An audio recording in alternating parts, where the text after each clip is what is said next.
All right, what's good, everybody? Man, it's your boy Jay in the building. We back again with another video.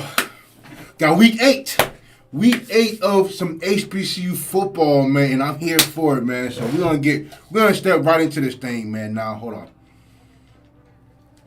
First off, I'm jumping right into these predictions. I already gave my review of this game. I actually gave two reviews of this game, man. So we're gonna get right to Jackson State versus Campbell.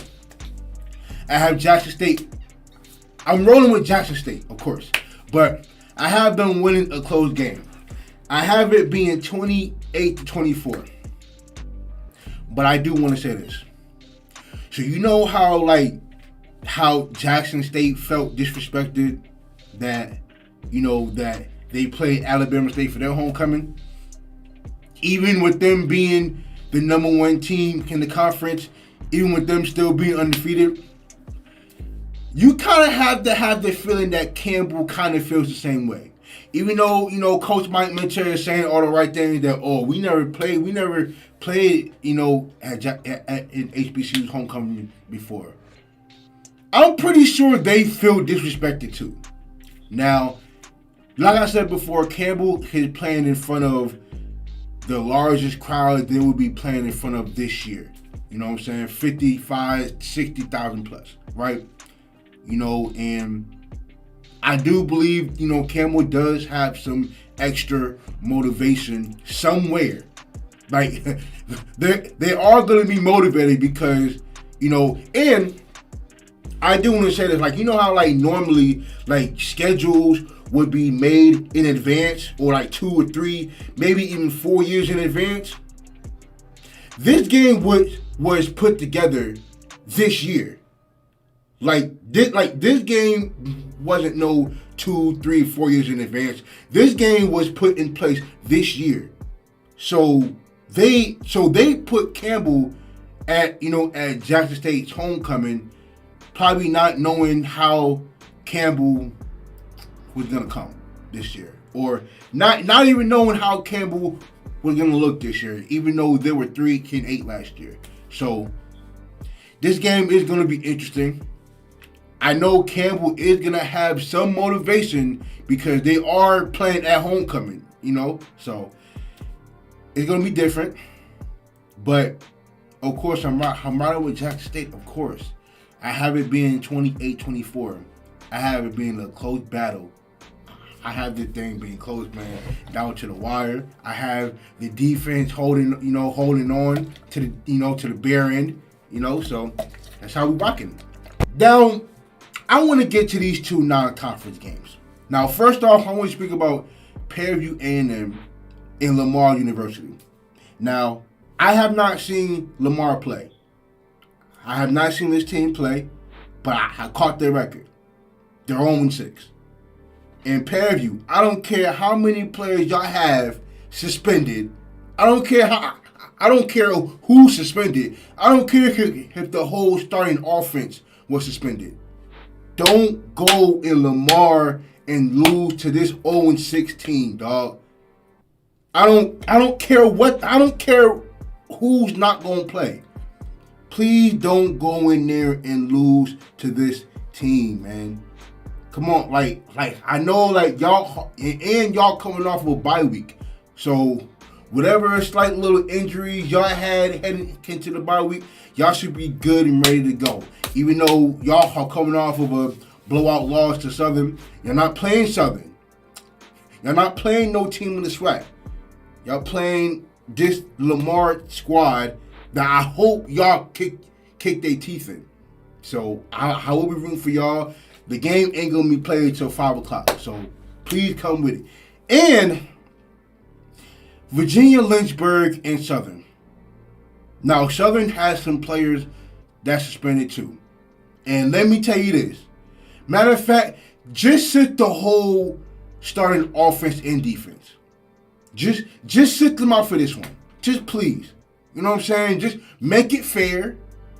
Make it fair. Just sit the whole starting offense and defense for this game. And besides, y'all playing Jackson State next week. So, matter of fact, it would be best if y'all just sit y'all starting offense and defense to the side for this week only.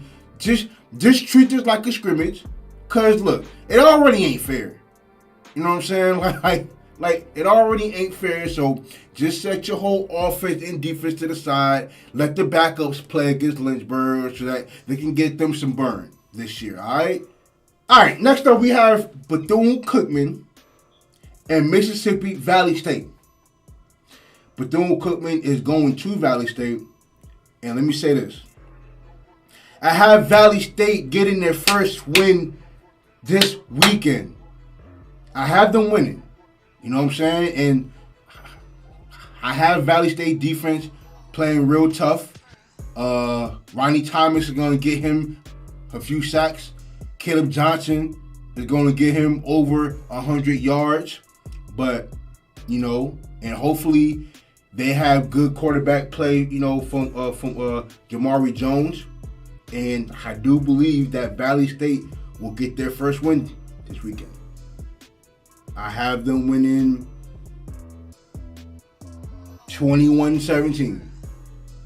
I have them winning 21-17. Now, if they are able to contain Jalen Jones and keep him in the pocket and turn him into a pocket passer, because he don't know how to just sit in the pocket. Like he don't do it often. So if y'all can force him to become a pocket passer, you guys got a shot. You know what I'm saying? But yeah, I got Valley State winning this game. I have them getting their first victory of the season. So Valley State, man, go out there and do it, man. Y'all got it. Next game, man, we got Texas Southern versus Alcorn. I have Alcorn winning this game. I have them winning 28-21. I think the defense is going to suffocate their offense. I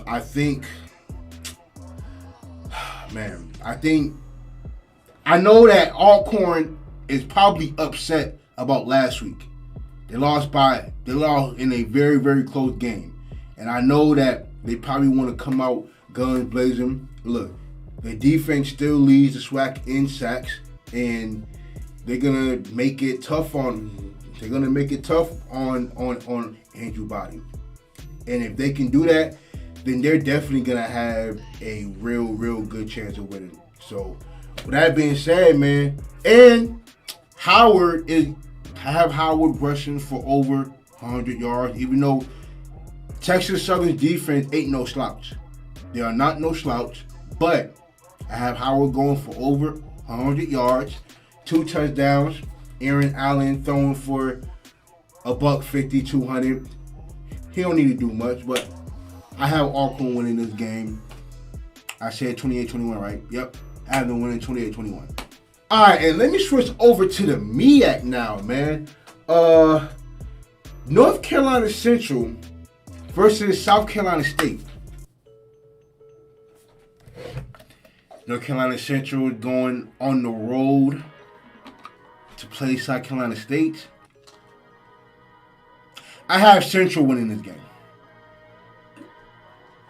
I had Central winning fairly easy. I have them winning 35-21. And Davius Richard is the reason why for me. Now, I know it's crazy that I have Central scoring 35 points on South Carolina State. You know, but I just don't see. Look, Central beat A&T very convincingly. That same A&T team beat the brakes off of South Carolina State. I don't. If I'm judging by those 2 games alone, bro, on top of how well Central's offense moves the ball, on top of how the lack of the ball movement it is on South Carolina State's part, even though, look, I do think South Carolina State defense is going to show up at certain parts of the game. I think at the end of the day, man, the running game I think it's going to be too much. I don't think Darius Richards is going to throw a lot in the air. I don't think so. I think a lot of the damage is going to be done running the football. And I think for that reason, I have Central winning this game, man. I have them winning very convincingly. You know, I could be wrong, but who knows, man? But until I see anything different from this South Carolina State's offense, man, I don't have no trust in it. So for that reason, I have Central winning 35-21. Next game, man, we have Delaware State versus Howard. I have Delaware State winning this game, even at Howard's homecoming. I have this being a real close game. I have them winning. God damn it. I have it being 21-14. And here's why. As explosive as Howard's offense is, I think Delaware State's defense is a little bit better. Just a little bit better. I think the big matchup is going to be how well can the offensive line hold up against Delaware State's defensive line. Delaware State has 3 guys. Matter of fact, 1, 2, and 3 in sacks in the conference, including Isaiah Williams, who has been the best defensive lineman in the MEAC so far. You know, and I think their offensive line is going to have a hard time with Delaware State's defensive line, and I do believe with how strong the defense is, I do believe that Delaware State's offense is going to do enough to score more points than Howard. Even though Delaware State isn't in explosive offense, I do believe that Delaware State might catch a pick or two. And at the end of the day, man, I got Delaware State winning this game. I have it being a close game. I said 21-14. Yeah, I have it being 21-14. Delaware State. Morgan State versus Delaware. I'm riding with Morgan State. I'm riding with them. But this Delaware team is really, really good, man. They are really good. Matter of fact, Delaware beat Navy first game of the season. Their one loss comes against William and Mary, and they're close to the top 10 in the FCS. And they lost to them in a close battle, you know? So I do, and Delaware is at home, you know, so I think as tough as it is going to be, I'm riding with Morgan State. But I do believe it's going to be very, very close. Well, I don't know how close it's going to be, but Delaware is a tough team. They're very, very tough, so we're going to see what happens, man. So, yeah, I'm looking forward to watching some of these games this weekend. I'm really, really interested in watching this Jackson State and Campbell game, man. Dog. You know, they had Good Morning America at Jackson. You don't know, like, I'm talking about, I don't know how many camera crews are going to be at Jackson tomorrow, man. It's going to be absolutely ridiculous, but shout out to all the HBCUs playing, man. You know, I ride with y'all to the fullest, you know, so go HBCUs, man, all the way. You already know the vibes.